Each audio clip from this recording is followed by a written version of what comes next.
Okay, നമുക്ക് ഇന്നത്തെ board line സ്ട്രാറ്റജിയിലേക്ക് വരാം. ഇന്ന് നമ്മളുടെ ഇൻഡെക്സുകൾ റിയാക്ഷൻ അത്യാവശ്യം നല്ല കൺസോൾട്ടേഷൻ ഉണ്ടായിരുന്നു. ഇന്ന് ചെറിയ സിയും ചെറിയ പി ഒക്കെ നമുക്കിവിടെ അവൈലബിൾ ആയിരുന്നു. ദെൻ നമുക്ക് നോക്കാം നമ്മളുടെ മെയിൻ സ്ട്രൈക്ക് ലെവൽസിലേക്ക് വരാം. നമുക്ക് ഇന്ന് നമ്മൾ ഒരു ലെവൽസ് മെയിനായിട്ട് നമുക്ക് പറയാനായിട്ടുള്ളത് നമ്മളുടെ നിഫ്റ്റിയിൽ തന്നെ 2-3 ട്രേഡുകൾ ആക്റ്റീവായിട്ടുണ്ടായിരുന്നു. ഒന്നാമത്തെ ട്രേഡ് എന്ന് പറയുന്നത് മൂന്നാമത്തെ ക്യാൻഡിൽ വന്നിട്ട് നിഫ്റ്റി പി വന്ന് ബോർഡ് ലൈൻ ടച്ച് ചെയ്യുന്നുണ്ട്. അപ്പോൾ റിജക്ഷൻ മോഡിലേക്ക് ഉണ്ടാകും. അതുപോലെ തന്നെ വീക്കെൻഡ് പിയും മന്തിൻ്റെ പിയും അതുപോലെ തന്നെയാണ്. മൂന്നാമത്തെ ക്യാൻഡിൽ വന്ന് ബോർഡ് ലൈൻ ടച്ച് ചെയ്യുന്നു, റിജക്ഷൻ മോഡിലേക്ക് ഉണ്ടാകും. ദെൻ ഒരെണ്ണം കൂടെ കൺഫേം ചെയ്യണമല്ലോ. നമുക്ക് കണ്ടോ, സി ട്രേഡ് അതേസമയം താഴത്തുനിന്ന് കയറി ബോർഡ് ലൈൻ വരുന്നു. സോ താഴേക്ക് റിജക്ഷൻ ഉണ്ടാകും. ഓക്കെ, ഇപ്പുറത്തും സി കറക്റ്റായിരുന്നു. 3 നമുക്ക് കറക്റ്റ് ആയാൽ മതി. ഇവിടെ നമുക്ക് 4 കറക്റ്റാണ്. സോ ഈ മൂന്നാമത്തെ ക്യാൻഡിൽ നമ്മളൊരു പി ട്രേഡിലേക്ക് എൻറ്റർ ചെയ്താൽ നമുക്ക് നല്ല രീതിയിലുള്ള പ്രോഫിറ്റ് അവിടെ കിട്ടും. ഓക്കെ, നല്ലൊരു പ്രോഫിറ്റ് റേഞ്ച് അവിടെ ഉണ്ടായിരുന്നു. ഞാൻ ഇത് ഞാൻ കണ്ടില്ല, അതുകൊണ്ട് തന്നെ ഇൻഫോം ചെയ്യാൻ പറ്റിയില്ല. പക്ഷേ അതിന് മുന്നേ തന്നെ ഞാൻ ഇൻഫോം ചെയ്തത് ബാങ്ക് നിഫ്റ്റിയിലെ പൊസിഷൻ കണ്ടിട്ടാണ്. ബാങ്ക് നിഫ്റ്റിയിലെ പൊസിഷൻ ആദ്യത്തെ 15 മിനിറ്റ്സിൽ തന്നെ ഇത് താഴത്തുനിന്ന് വന്ന് ബോർഡ് ലൈൻ ടച്ച് ചെയ്യുന്നുണ്ട്. കണ്ടോ, 2 ക്യാൻഡിൽസും ബോർഡ് ലൈൻ ടച്ച് ചെയ്യുന്നത്. പക്ഷേ ഇത് കൺഫ്യൂസിങ് ക്യാൻഡിലാണ്. അത് പെട്ടെന്ന് ശ്രദ്ധിച്ചില്ല, അതുകൂടെയൊക്കെ നിങ്ങൾ നോക്കിക്കൊള്ളണം. കൺഫ്യൂസിങ് ക്യാൻഡിലാണിത്. കാരണം നോക്കിക്കേ, നമുക്ക് വാലും തുമ്പും ഒക്കെ ഉണ്ട്. ദെൻ ഇതേ സമയം നമ്മളുടെ ഒരു പി ട്രേഡ് വന്നിട്ട് ബോർഡ് ലൈൻ ടച്ച് ചെയ്ത് നിൽക്കുകയാണ്. ടച്ച് ചെയ്ത് റിജക്റ്റ് ചെയ്തിട്ടും ഉണ്ട് ഇവിടെ. എങ്കിലും അവിടെ ഒരു പി ട്രെൻഡ് അവൈലബിൾ ആണെന്ന് പറഞ്ഞിരുന്നു. അവിടെ പി നമുക്ക് എടുക്കാം. പി എടുത്ത് 25% റിട്ടേൺ, 25 അല്ല ഇപ്പോൾ റിട്ടേൺ 60% റിട്ടേൺ ഉള്ള അത് വന്നിട്ടുണ്ടായിരുന്നു. കണ്ടോ, ഇവിടെ വന്ന് നിൽക്കുകയാണ്. ഒരു നെഗറ്റീവ് ക്യാൻഡിലാണ് പി ഉണ്ടാക്കിയെങ്കിൽ പോലും ആ നെഗറ്റീവ് ക്യാൻഡലിൻ്റെ ഉള്ളിലുണ്ടായിരുന്ന ആ ഒരു പൊസിഷണൽ സമയത്ത് നമുക്ക് ഒരു 25% റിട്ടേൺ കിട്ടിയിട്ടുണ്ട്.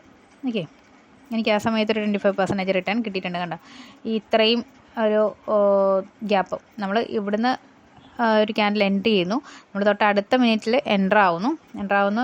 ദെൻ കുറച്ച് ലോസൊക്കെ കാണിച്ചാലും ഇത്രത്തോളം പ്രോഫിറ്റ് കിട്ടിയിട്ടുണ്ട്. അതായത് നമുക്കൊരു 25% എന്തായാലും പ്രോഫിറ്റ് അവിടെ അവൈലബിൾ ആയിരുന്നു. എക്സിറ്റ് ചെയ്യാനും ഞാൻ പറഞ്ഞതാണ്, കാരണം അത് പിന്നെയും ചെന്നിട്ട് ബോർഡ് ലൈനിലാണ് ടച്ച് ചെയ്യുന്നത്. സോ ഇവിടെ ഒരു കൺഫ്യൂഷനുണ്ട്. അപ്പോൾ അവിടെ നമ്മൾ എക്സിറ്റ് ചെയ്യണം. പക്ഷേ നിഫ്റ്റി നോക്കി നമുക്ക് കറക്റ്റായിട്ടൊരു ഐഡൻറ്റിഫിക്കേഷൻ ഉണ്ടായിരുന്നല്ലേ.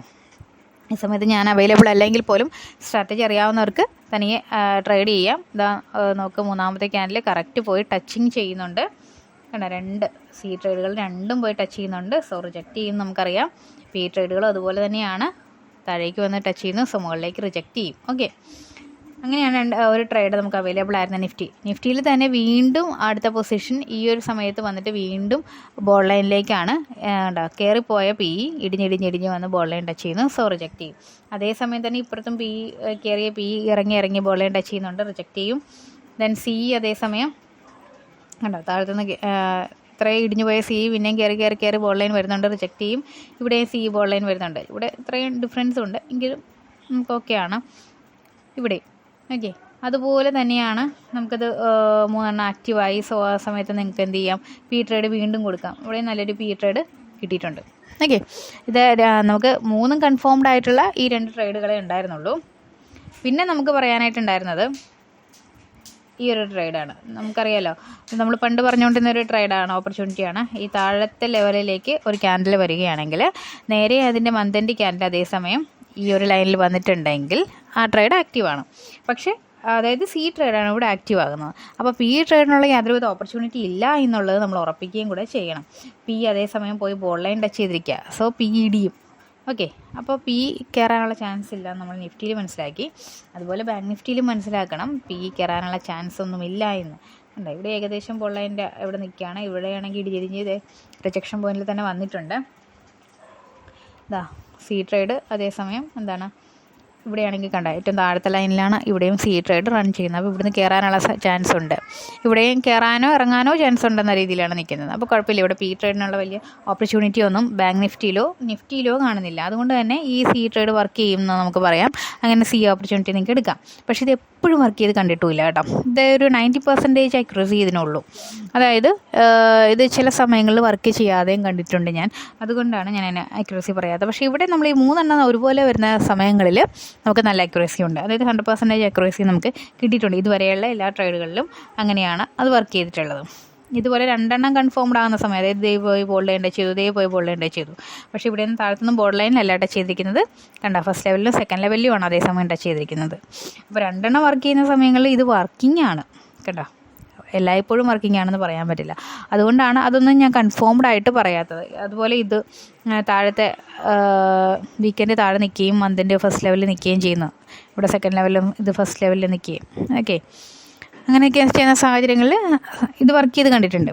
എന്നാൽ അതും 90% അക്യുറസിയേ ഉള്ളൂ. ചില ദിവസങ്ങളിൽ വർക്ക് ചെയ്യാതെയും കണ്ടിട്ടുള്ളത് കൊണ്ട് ഞാനത് കൺഫേംഡ് ആക്കി പറയാത്തത്, ഓക്കെ. അപ്പോൾ ഈ 2 ട്രേഡുകളും നിങ്ങൾ ക്യാച്ച് ചെയ്തിട്ടുള്ളവരുണ്ടാകാം. ഞാൻ രാവിലെ പറഞ്ഞ ട്രേഡിലേക്ക് എൻ്റർ ചെയ്തിട്ടുള്ളവരുണ്ടാകാം. ഞാൻ പറഞ്ഞ ട്രേഡിൽ എന്തായാലും 25% കിട്ടിയിട്ടുണ്ട്. എക്സിറ്റ് പൊസിഷനും ഞാൻ പറഞ്ഞതാണ്. റിസ്ക് റിവാർഡ് നോക്കിയിട്ട് എക്സിറ്റ് ചെയ്തോളൂ. അടുത്ത പൊസിഷനിലേക്ക് പോകാതെ നോക്കിക്കോളാൻ പറഞ്ഞിട്ടുണ്ട്. രാവിലെ കുറച്ച് ബിസി ആയതുകൊണ്ട്.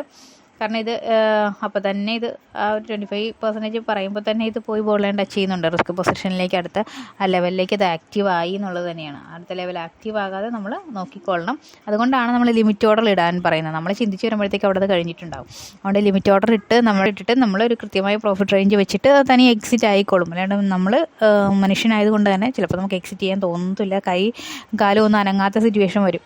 ഇത് ഒന്ന് എക്സിറ്റ് ചെയ്യണോ അല്ലെങ്കിൽ ഇനിയും ഇത് ഹോൾഡ് ചെയ്യണോ ഒന്നും മനസ്സിലാകാത്തൊരു സിറ്റുവേഷൻ. അതുകൊണ്ടാണ് എപ്പോഴും ട്രേഡ് എടുക്കുമ്പോൾ തന്നെ ഒരു ലിമിറ്റ് ഓർഡർ ഇട്ട് കൊടുത്തേക്കാം, ഓക്കെ. അങ്ങനെ നമുക്കൊരു പ്രോഫിറ്റ് റേഞ്ചിൽ തന്നെ എക്സിറ്റ് ചെയ്യാനായിട്ട് പറ്റും, ഓക്കെ. അപ്പോൾ നമ്മളുടെ ഇൻഡെക്സ് ലെവൽസ് നിങ്ങൾക്ക് ഫ്രീ ആയിട്ട് കിട്ടും. Strike levels പെയ്ഡാണ്. സോ അത് വേണമെന്നുണ്ടെങ്കിൽ നമ്മളെ സെപ്പറേറ്റ് കോൺടാക്റ്റ് ചെയ്യുക. താഴെ ലിങ്ക് കൊടുത്തിട്ടുണ്ട്, ഇൻഡെക്സ് ലെവലിൻ്റെ ലിങ്ക് കൊടുത്തിട്ടുണ്ട്, അതിലേക്ക് ജോയിൻ ചെയ്യും. സ്ട്രൈക്ക് വേണമെങ്കിൽ മാത്രം സെപ്പറേറ്റ് കോൺടാക്റ്റ് ചെയ്താൽ മതി, ഓക്കെ.